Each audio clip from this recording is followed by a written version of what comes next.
What's up? Kumusta kumunta na din ha sa BJMP Giholngan City. Sama sa gihapon ania ang inyong sulugoon aron nga makatabang sa pagtuon sa pulong sa atong Ginoong Hesukristo. Nagpasalamat ako sa mga tao nga mitabang kay kung wala sila dili kini mahimo. So daghang salamat sa tanan gikan sa ilalom sa akong kasing-kasing magpasalamat ako. Sa dili pa kita magsugod atong ihatag ang tanan sa atong Ginoong Hesukristo. Magampo kita. Sa ngalan sa Amahan nga maoy nagpadala sa atong Ginoong Hesukristo, nga maoy nagbuhat sa kalibutan. Sa ngalan ni Jesus nga maoy naghatag sa iyang kinabuhi dito sa Kalbaryo, o sa ngalan sa Espiritu Santo nga maoy musulod sa among kasing-kasing, nga maoy mo convict sa amoa, nga maoy makahatag kanamo nga kami maghinulsol sa among mga sala. Ginoo, nagaampo kami nga hinaot po nga ikaw ang among teacher karon. Hinaot po nga kami maantigo nga kini maka-epekto sa among kinabuhi. Nga kami mausog, nga kami mahatagan og kusog, espirituhanong kusog. Nga kami maantigong mo pasaylo, nga kami makahimo og prutas sa among kinabuhi. Kining tanan among giampo sa ngalan ni Jesus nga among manluluwas. Amen. So dugay na kitang duol na nga mahuman ang atong pagtuon sa libro ni Juan na anata sa kapitulo 15. So nabamoy na antiguhan sa atong pagtuon. Kaya ako daghan usab akong naantiguhan. Apan so usa kita magsugod at kinahanglan mag-review para nga atong mahibawan ang konteksto, para atong mahibawan klaro kayo ang atong pagtuon. So kinahanglan maantiguhan nato kung hain ta gikan o hainta karon o hainta magpadulong para klaro ang atong pagtuon. Gusto ko nga kamo usab someday sa ugma damlag nga kamo usab makatudlo sa pulong sa Ginoo. So mao na atong goal. Pero ang pinaka-goal gyud nga gisulat ni Juan, unsa man kinsay maka-memorize, kinsay mahibalo. Ang goal, ang purpose, ang tuyo ni Juan nga mahibaw-an nato nga si Jesus ang Misaya. Nga sa atong pagtuo o pagsalig sa iyang ngalan, makabaton kita og unsa man kinabuhi nga walay katapusan. So ang tibuok nga Juan, kung atong tun-an sa lalong gyud, atong mahibaw-an nga si Hesukristo Ginoo. Walay pagduda. Gusto kong mahibaw-an ninyo nga maka-defender kamo. Kung naay mga tawo moingon ninyo nga si Jesus dili Ginoo, I hope nang hinaut ako nga kamo maka-eksplikar nga si Jesus mao ang Ginoo nga kinahanglan atong ampuan. So wala na pagdugay, magsugod kita. Pero ang atong review sa kapitulo 13. Karon kapitulo 15, pero 13 sa utsata. Unsa itong may baon sa 13? Gihugasan ni Jesus ang tiil sa mga tinunan. So, kay walay nagboluntaryo nga manghugas sa tiil, si Jesus ang nanghugas sa tiil sa mga hugaw kayong tiil sa mga disipulo. Nga unta ang servant, ang slave, ang sulugon, ang manghugas. Apan si Jesus ang nanghugas. So maunay kapitulo 15. Moadto ta sa Kapitulo 14.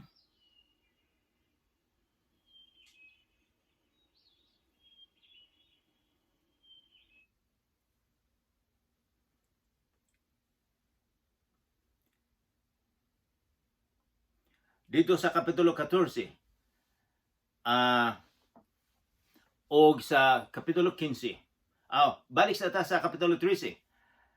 Dito si Jesus sa usa ka lugar nga duol ra sa Jerusalem. Sa paghugas niya sa mga tiil, mautoy huybis sa gabi. Pagkatas nanihapon sila. Niya ng huybis mo na pinakakatapusan nga panihapon ni Jesus. O sa ako nagiingon ninyo nga kini ang pinaka paranglitan sa akong pangutanan ninyo kung kamo mahibalo nga duol na mong mamatay, unsa may ibilin ninyo nga pulong sa inyong pamilya. Mingon ba mo nga ayaw gibaligya ang akong manok, or mingon mo sa imong asawa nga inday tagdag mayong mga anak nato, or unsa man siguro isulti ninyo sa inyong mga anak nga lalaki, magtuon mo husto. Ang mga babae inyong ingnon nga mag-amping og husto, magtuon usab. Tabangan ninyo ang inyong inahan. Posible mo na inyong isulti nga panamilit. Si Jesus usab sa dili sa gabi nga siya ihatag na niya ang iyang kinabuhi dito sa Kalbaryo, naghatag usab siya panamilit sa mga disipulo o sa atong tanan. So, importante kaayo ni kining gabhiuna sa iyang panamilit. Sa iyang panamilit sa sa Kapitulo 14, miingon si Jesus kanang famous bantugan nga siya mao ang dalan. Siya mao ang kamatuoran. Ug siya ang kinabuhi. Walay laing nga makaadto sa langit. Walay laing dalan. Walay laing relihiyon. Walay laing leaders sa mga religion. Walay laing kunili si Jesucristo lang. Miingon siya ang dalan sa kinabuhi na walay katapusan.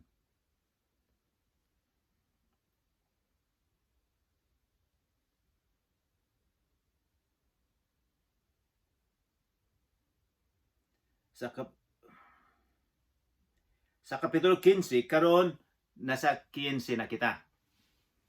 So, nahuman na ang ilang panihapon. Sa akong giingon nga kini huybis sa gabi, possible nga in 3 hours dakpo na nila si Jesus. So, nahuman na ang ilang pagkaon. Wala ang Biblia, wala mosulti kung unsang orasan na. Pero ilang panihapon nahuman na. O si Jesus gihapon miingon siya, halika na, sige na, mutindog na kita, kay moadto kita sa garden sa Gethsemane. Sumilakaw na sila sa balay nga dito sila ni hapon, naglakaw na sila. Paingon sa garden sa Gethsemane. Samtang naglakaw sila sa garden sa Gethsemane, si Jesus nag-continue gihapon sa iyang panamilit, sa iyang mga instruction, sa iyang mga disipulo. Kay sa tulo ka tuig nilang uban-uban, kini ang pinakakatapusan niyang sulti sa mga disipulo. So, importante kini kaayo nato. Atong sugdan.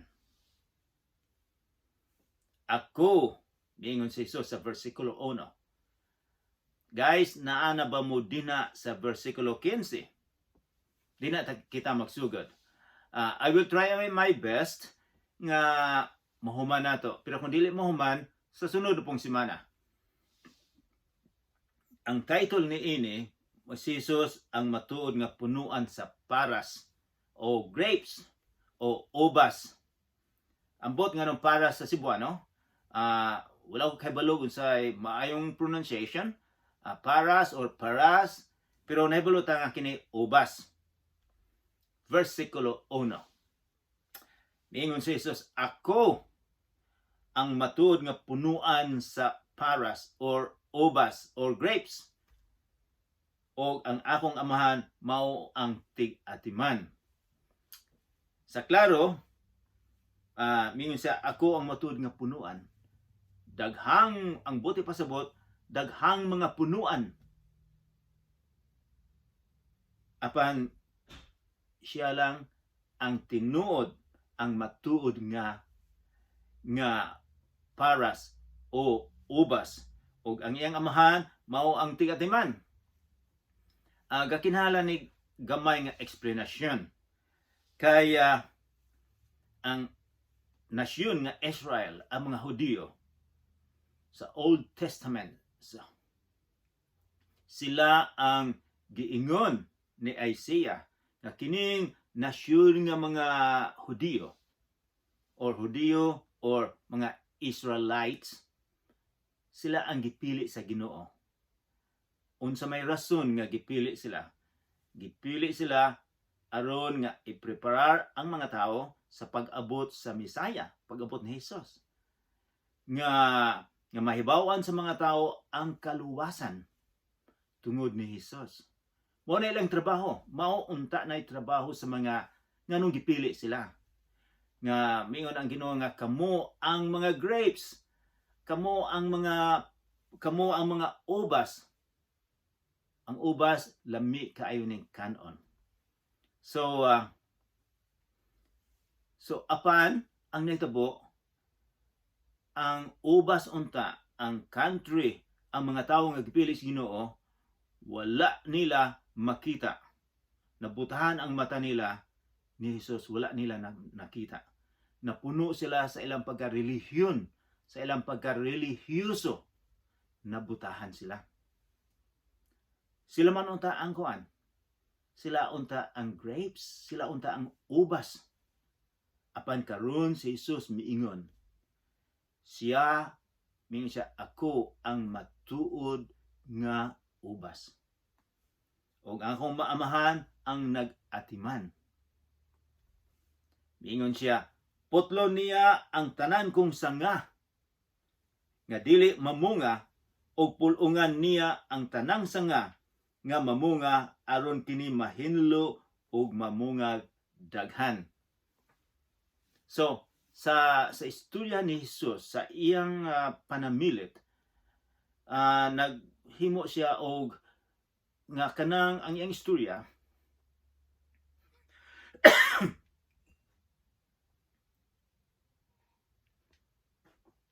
may tungod sa mga prutas nga makita nila. Dinis among lugar, kay tugnaw kayo, wala may grapes, wala may ubas. Apan dito sa British Columbia, dito sa Okanagan Valley, daghan kayong grapes. Lami kayo ang grapes.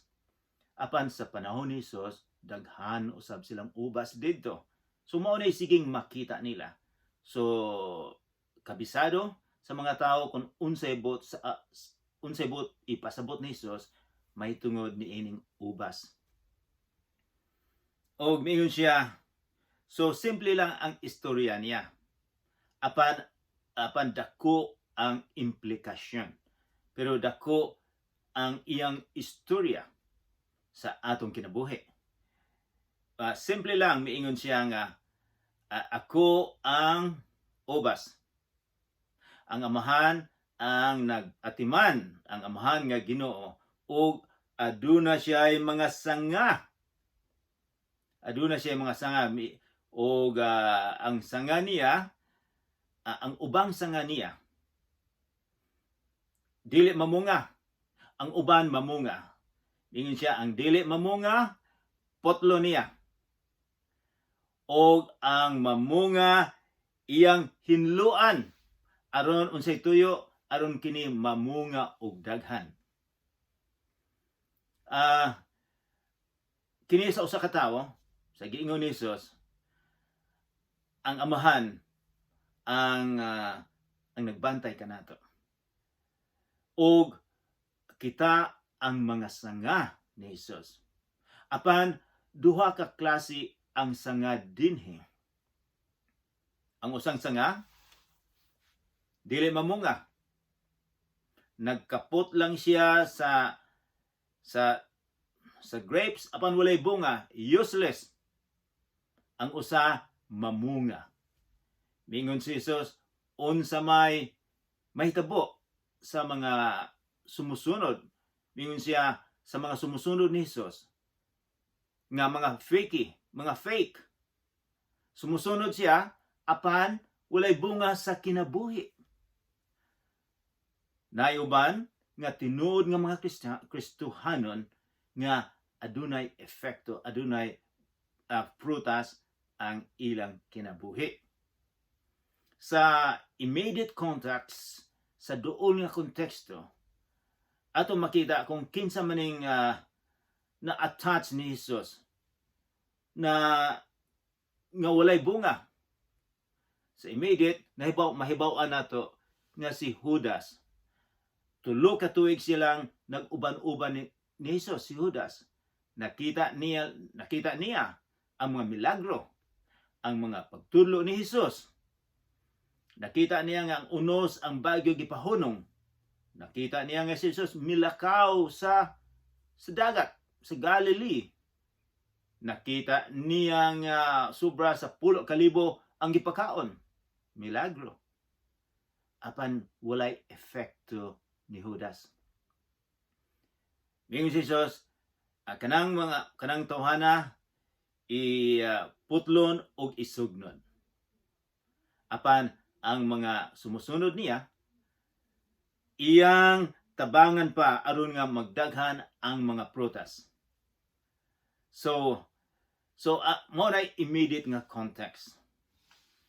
Ang sunod nga konteksto mao ang mga Hudiyo, mga Israel, mga relihiyon sa Israel nga unta sila ang gipili, nga sila ang ubas apan wala sila'y nahimo. Wala sila'y nahimo sa mga tao didto. Ang nahimo nila nga ang mga tao relihiyoso. Mao nang si Jesus miingon, ako ang tinuod nga ubas. Kita daghan na kitang nahibawan sa atong pagtuon nga si Jesus miingon nga ako. Unsa may uban nga giingon ni Jesus nga ako. Miingon siya, ako lang ang dalan kamatuoran. Ako ang supas. Ako ang tinuod nga supas, miingon siya. Ako ang tinuod nga tubig, miingon si Jesus. So daghan siyang giingon nga ako lang.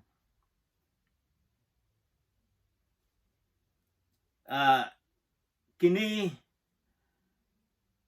klase ni Judas. Dili lang si Judas ang piki nga sumusunod ni Jesus. Bisag karong panahon dinhi sa atong kalibutan, daghang mga tao nga makaingon kita, Kristohano na siya. Apan walay epekto sa iyang kinabuhi. Sige siyang gasimba. Maka-memorize og daghan kaayo nga mga pag-ampo. Bisag matulog mag-ampo. Apan miingon si Jesus, kining mga tawhana walay prutas sa ilang kinabuhi. Sila unsa may giingon ni Jesus? Nga sila iyang pulungan o kini sila ibalibay sa kalayo. So, makahadlo kaayo. Apan atong mahibaw-an nga si Jesus nagtudlo usab. Nga miingon siya, ang dalan sa langit gamay lang kaayo. Jutay lang makaagi. Ang dalan nga paingon sa impyerno, dako kaayo ug daghang moadto. So nahibalo kita nga si Jesus moingon gud siya nga naay moadto sa impyerno, naay moadto sa langit. So unsa maning prutas? Unsa maning prutas nga giingon ni Jesus nga kinahanglan nga adunay prutas sa kinabuhi mo?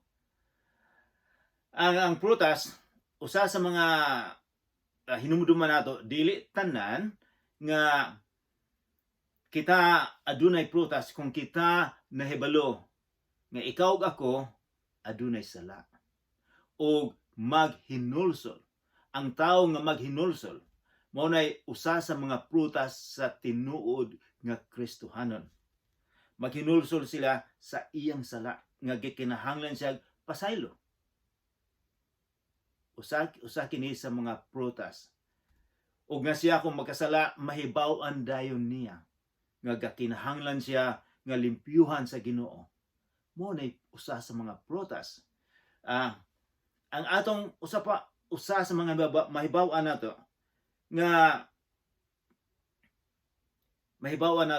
ang prutas ang atong knowledge, ang atong pagkahibalo sa atong Ginoong Hesukristo. The knowledge of God mao na nga kita gatuon sa pulong sa Ginoo. So para sige nato siyang mahibaw-an mao nang prutas nga sige natong mahibaw-an kung kinsa si Jesus unsa iyang gitudlo mao nay prutas. Usab sa mga prutas nga kita gutom sa pag-ampo sa atong Ginoong Hesukristo. Mao nay usa sa mga prutas. Ang uban usab mahibaw nato nga ang prutas maayo ang gusto ni Jesus nga prutas mao nga ang atong relasyon sa usag-usa. Mauminto maayo ang atong relasyon. Usa-usab sa mga prutas nato nga miingon si Jesus nga kita mahatagon, maayo kitang tao. Mao na usa sa mga prutas. Ang atong pagsalig niya mao na nag-increase, nagtubo ang atong pagsalig. Ang atong pagtabang sa mga tao nagtubo, mao ni prutas giingon. Dinhi nato mahibaw-an nga ikaw tinuod nga Kristohanon. Dili tungod kay sige kang gasimpa, kundi adunay pagkauminto sa imong kinabuhi. Pinaagi sa imong pagpasaylo.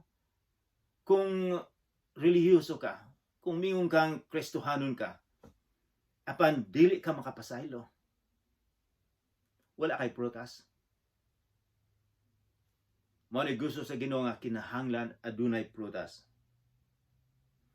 Mingon sila sa versikulo 2, mingon si Jesus, potlo niya ang tanan kong sanga nga dili mamunga. Ang mga tao nga piki nga miingon sila ako Kristohanon, miingon siya potlo niya. Og miingon siya pulongan niya ang tanang sanga nga mamunga. Aron unsa man kini mahinluan og mamungag daghan. So katong sanga nga namunga na nga namunga na iyang limpyuhan. Aron nga kini magdaghan usab. Versikulo 3. Iyang giingnan ang mga disipulo. Kamo nahinlo na kamo. Pinaagi sa mga pulong nga akong gisulti kaninyo. So, ang pulong sa Ginoo nga ato lang mabasa dinhi sa Bible. Mao nay rason nga kita gatuon. Mingon si Jesus, maoy makapalimpyo kanato. Ang pulong sa Ginoo. Versikulo 4. Mingon siya pabilin. Kining pulong nga pabilin, importante kayo pabilin, pilit, kapot. Mingon siya, pabilin kamo kanako. Og ako magpabilin kaninyo. So ayaw mong dalagan away from Jesus. Kundi mingon siya, pabilin, kay ako usab magpabilin nga na kaninyo. Dili kamo makabunga. Gawas kon magpabilin kamo kanako. Walay pagbago sa imong kinabuhi kung kita dili magpabilin ni Jesus. Pananglitan, ang inyong television dinha sa BJMP or ang inyong suga, kung dili na konektado sa kuryente, wala mo'y television, wala mo'y internet, walay suga, kinahanglan konektado aron nga may suga, aron nga magamit kamo. Sa simpleng pagkasulti usab, kung dili kita konektado ni Hesus, dili kita makabunga. Useless ang atong kinabuhi. Mingon siya, so magpabilin kamo para magamit kamo. Mingon siya, dili kamo makabunga gawas kung magpabilin kamo kanako. Importante di ay. Wala siya moingon nga kung magpabilin kamo sa inyong relihiyon, makabunga kamo. Si Jesus wala magsulti. Miingon siya, kamo magpabilin kanako. Mao nay tinuod nga Kristohanon.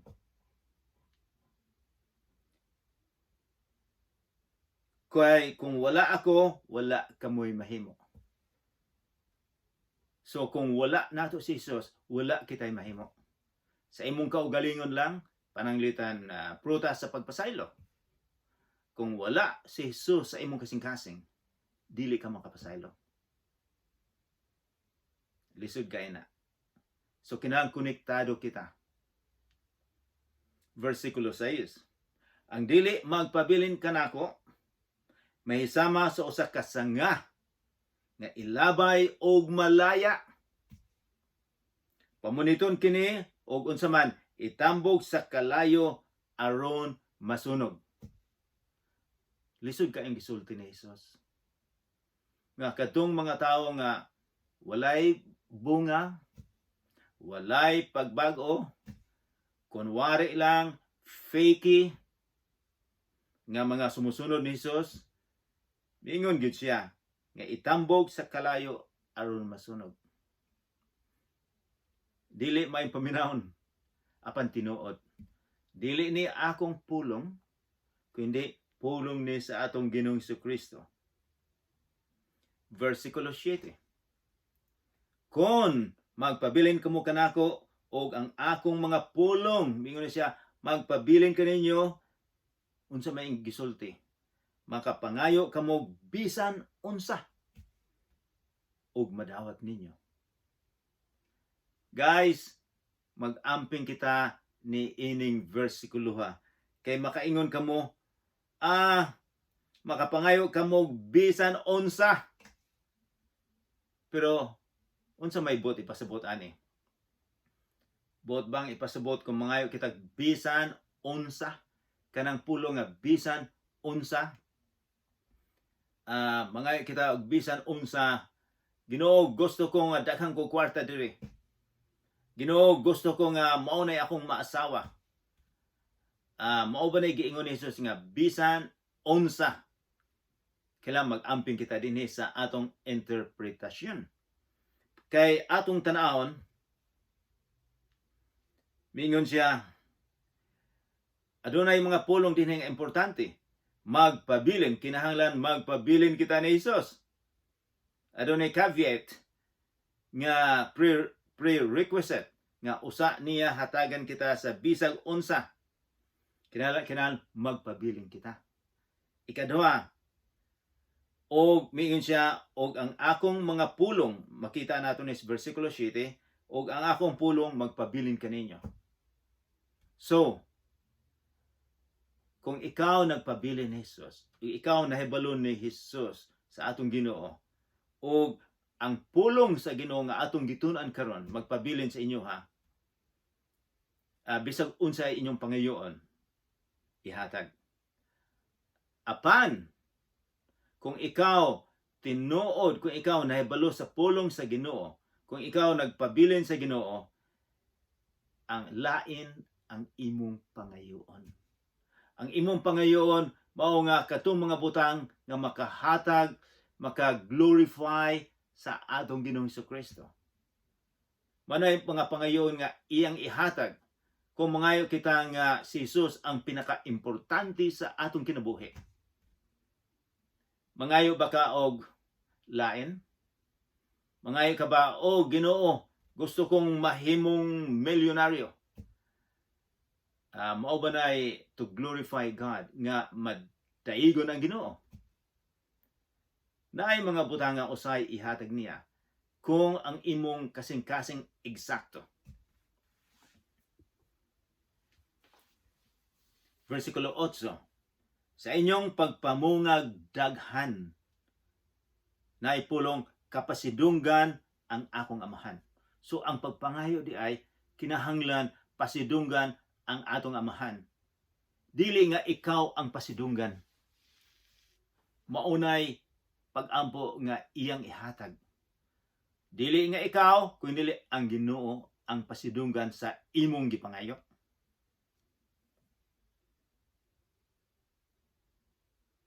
Versikulo 9, nahigugma ko kaninyo, ingon nga ang amahan nahigugma kanako.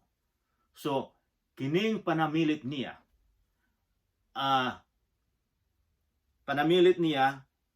dako kaayo nga iyang gihatag sa pulong nga gugma. Mao ni pinaka-importante sa tanan kung naamoy malimtan sa iyang panamilit, pulong nga gugma ayaw ninyo kalimti. Kay mao ni tumong sa iyang panamilit. Mingon siya, nahigugma ako kaninyo. Mao ni gugma ni Hesus. Gigugma niya ang mga disipulo nga iyang nakita karon, o extension usab kitang tanan gihigugma sa atong Ginoong Hesukristo. Unsa may klase nga gugma nga gusto niyang maantiguhan ikaw ug ako panalitag diri sa among lugar, sa mga diri sa North America? Kining pulong nga gugma murag bisag unsa ilang gamiton. Mingon silang, nahigugma ako sa imong sakyanan. Oh, I love that car. I love that shoes. So, ang ilang gugma, bisag kita usab, nga broad kay dako kayo lang. Apan, kinigingon ni Jesus, specific. Kini ang gugma nga gusto niyang ikaw ako mahibalo og unsay tinuod. Dili ni ang mingon kita sa usa ka babae o sa ka lalaki, mingon kita nigugma ko kanimo. Dili ni mo ni espesyal, mo ni tinuod nga gugma nga gusto niyang ikaw ako mahibalo. Unsa man ning gugma nga giingon ni Jesus? Ingon siya, nahigugma ako kaninyo. Ingon ang amahan, nahigugma kanako. So ang God the Father, ang amahan nga Dios, nahigugma sa atong Ginoong Hesukristo. O si Hesukristo usab nahigugma kanato. Sama ang paghigugma. It is connected. Mingon siya, pabilin sa akong gugma. So, nahigugma siya, apan kinahanglan usab nga ikaw magpabilin sa iyang gugma. Versikulo 10, kung tumano ninyo ang akong mga sugo. Unsa man ning sugo ni Hesus sa atong natun-an na sa previous nga kapitulo, sa miagi nga kapitulo. Kining giingon niya nga kung tumano niyo ang sugo, kanang giingon nga immediate context, duol nga konteksto. Unsa may giingon ni Hesus sa gugma, giingon siya nga ako maghatag og bag-ong sugo. Unsa may mingon niyang bag-ong sugo nga kamo maghigugmay og usa ug usa. Mao nay konteksto niya. Mingon siya kinahanglan tumano na nga kamo usag-usa maghigugmay. Kung tumano ninyo, kung maghigugmay kamo usag-usa, tumano ninyo ang akong sugo, magpabilin kamo sa akong gugma. Sama nga ako nagtuman sa mga sugo sa akong amahan o nagpabilin sa iyang gugma. Gituman niya ang sugo sa amahan. Unsa may gisugo? Mo ani siya dinhi sa kalibutan aron nga iyang ihatag ang kinabuhi. Ang iyang kinabuhi aron nga kita maluwas. Kay ikaw ug ako makasasala kita.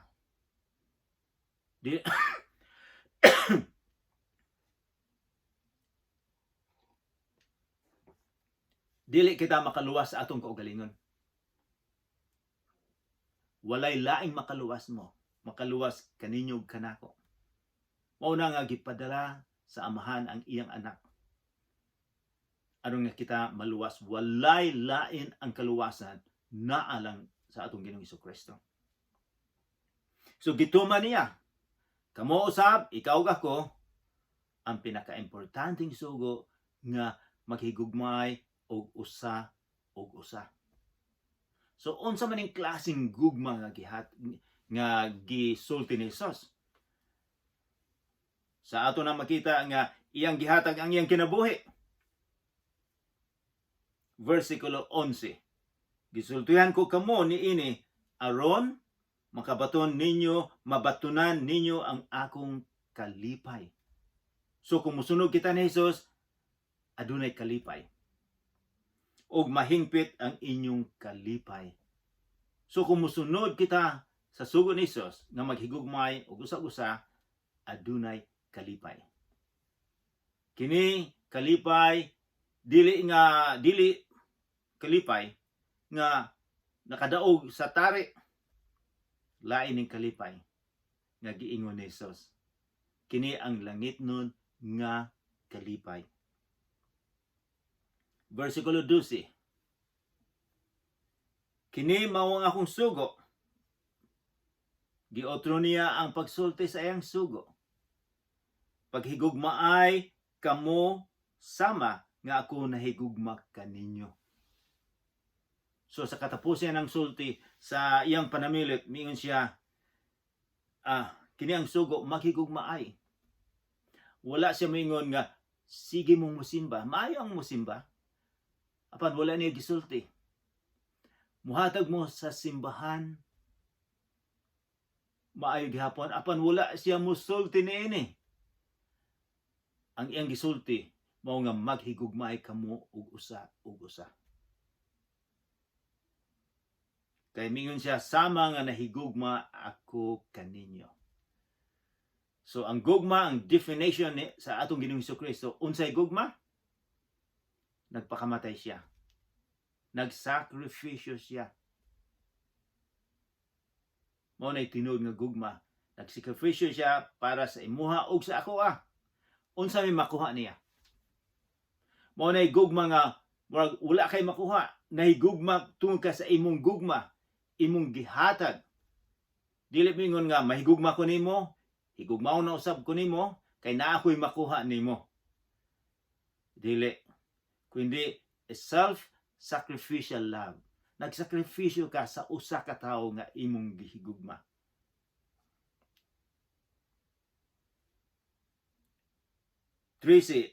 Versikulo 13. Ang labing dakong gugma, mingon siya, labing dako kayong gugma nga ikahatag sa usa ka tawo. So gugma gyapon na atong topic. Mo gini pinaka-importante, mingon siya, labing dakong gugma. Naay gamay nga gugma, pero mingon siya ang pinaka-importante kay pinaka-dako kayong gugma nga ikahatag sa usa ka tawo ngadto sa iyang mga higala. So ang paglantaw mao ang paghatag sa kaugalingon niyang kinabuhi alang kanila. So dinhi sa versikulo mingon si Jesus nga ang pinakadakong ihatag sa iyang higala. Mingon siya, kamog ako higala niya. Mao ang paghatag sa kaugalingon niyang kinabuhi alang kanila. Kinsa may makahimo ni ining pinakadakong sugo nga ihatag ang kinabuhi. Atong makita nga si Jesus lang ang nakahatag sa iyang kinabuhi para sa iyang mga higala. Ikaw ako higala ni Jesus. Nganong higala man ta? Tungod kay kita nakakaput sa atong Ginoong Hesukristo. Mingon siya, versikulo 14, kamo kung mga higala. Kon adunay mingon siya, kon buhaton ninyo ang gisugo ko kaninyo. Dili ko na kamo tawgon nga mga sulugoon. Versikulo 15, kay ang sulugoon wala mahibalo sa gibuhat sa iyang agalon. Hinuon, tawgon ko kamo nga akong mga higala. Kay gisultihan ko man kamo sa tanan nga nadungog ko gikan sa akong amahan. Ang tanan, walay laing nakadungog sa pulong sa amahan, kunili si Jesucristo lang kay gikan man siya dito. Versikulo 16, dili kamo ang nagpili kanako. Ako ang nagpili og nagtudlo kaninyo. Aron kamo manglakaw og mamunga. Og bunga nga mulungtad. Busa ihatag kaninyo sa amahan, bisag unsay inyong pangayoon kaniya, pinaagi sa akong ngalan. Pinaagi sa ngalan ni Jesus, ihatag. Adunay pulong ani nga importante kayo. Mingon si Jesus, ako ang nagpili kaninyo. Akong nagpili og nagtudlo aron kamo manglakaw og mamunga. Wala ba mo mahibalo? Kini siya gisultihan ning 11 ka disipulo. Si Judas miadto na sa mga leadership, mga pangulo sa Hudiyo aron nga makipagsabot kung asa si Jesus nang gabhiuna aron nga ilang madakpan. 11 na lang. Mingon siya, manglakaw kamo. Wala ba mo mahibalo nga kining 11 ka mga disipulo nanglakaw sila? Ang uban miadto sa India. Dito daghang nahimong Kristohanon ug iyang dito gipatay siya sa India. Usa sa mga disipulo. Ang usa miadto sa Ehipto. Daghang mga tawo nga nakahibalo ni Jesus. Dito usab nagpakamatay usab. Ang tanang ang 11 ka disipulo nagpakamatay alang sa mga tao. Ilang gisunod ang atong Ginoong Jesucristo. O paghuman na, mingon siya, busa. In conclusion, busa ihatag kaninyo sa amahan, bisag unsay pangayoon kaniya, pinaagi sa akong ngalan. Mingon siya, si Jesus 17, kini mao ang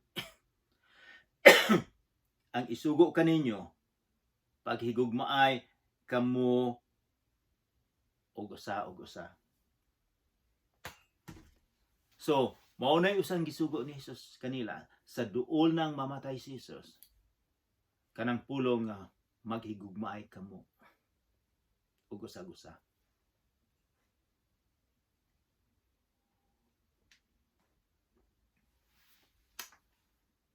Akong pangutana kaninyo, nagigugmaay ba kamo og usa? Unsa may inyong buhaton karon nga nadungog ninyo ang gisugo ni Jesus? Unsa may atong buhaton? Dili nato kaya nga magkahigugma sa gisulti ni Jesus, sa klase nga gugma ni Jesus, kung kita dili magpabilin kaniya. Kaya nato kung kita magpabilin ni Jesus. Magampo kita. Amahan namong langit nun, daghang salamat sa among lesson karon. Daghang salamat sa imong pinakakatapusan nimo nga sugo nga kami maghigugmaay ug usa. Hinaut pa unta nga kini among masabtan aron nga kami magkahatag og kalipay nga anak kanimo. Sa ngalan ni Jesus nga among manluluwas. Amen. May hapon kaninyo tanan.